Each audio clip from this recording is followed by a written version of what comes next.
BBA, BCA, BCom computer కోర్సులో 100% placement లభించే ఏకైక డిగ్రీ కాలేజ్ కూకట్పల్లిలోని i3 డిగ్రీ కాలేజ్ 8367215215. సమాజంలో జరుగుతున్న కొన్ని ఘటనలు వింటుంటే అసలు మనం బతుకుతున్నది మనుషుల మధ్యేనా అన్న అనుమానం వస్తుంది.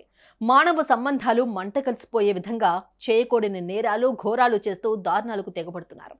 కొందరైతే క్షణికావేశంలో తల్లిని, చెల్లిని, అన్నను ఇలా తోడబుట్టిన వాళ్ళను సైతం అతి దారుణంగా హత్య చేస్తూ కిరాతకానికి పాల్పడుతున్నారు. అచ్చం ఇలాంటి ఘటనే తాజాగా మరో చోట వెలుగు చూసింది.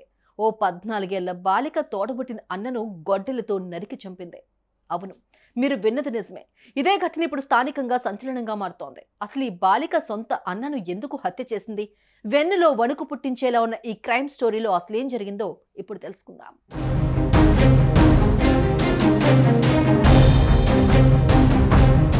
ఛత్తీస్గఢ్లోని కేసీజీ జిల్లాలోని ఓ ప్రాంతంలో 14 ఏళ్ల బాలిక తన కుటుంబ సభ్యులతో కలిసి నివాసం ఉంటుంది. అయితే ఈ అమ్మాయి ఎప్పుడూ మొబైల్ ఫోన్లో లీనమై ఉండేదని సమాచారం. ఇంతేకాదు, తరచూ కొంతమంది మగాళ్లతో ఫోన్లో మాట్లాడేది. ఈ విషయం ఆ బాలిక సోదరుడికి తెలిసిందే. దీంతో అతడు కోపంతో ఊగిపోయి చెల్లిని మందలించాడు. ఇలా చాలాసార్లు అతడు ఆ బాలికను హెచ్చరించినట్లుగా తెలుస్తోంది. ఆ వ్యక్తి చేసిన పనికి ఆ అమ్మాయి తట్టుకోలేకపోయింది.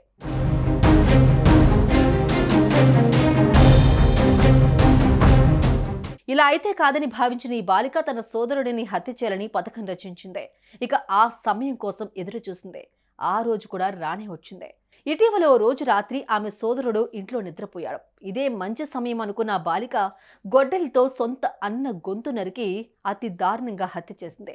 ఈ విషయం తెలుసుకుని ఆమె కుటుంబ సభ్యులు ఒక్కసారిగా షాక్కి గురై గుండెలు పగిలేలా ఏడ్చారు. అనంతరం స్థానిక పోలీసులకు ఫిర్యాదు చేశారు. కేసు నమోదు చేసుకున్న పోలీసులు ఘటనా స్థలానికి చేరుకుని మృతదేహాన్ని పరిశీలించి పోస్టుమార్టం నిమిత్తం ఆసుపత్రికి తరలించారు.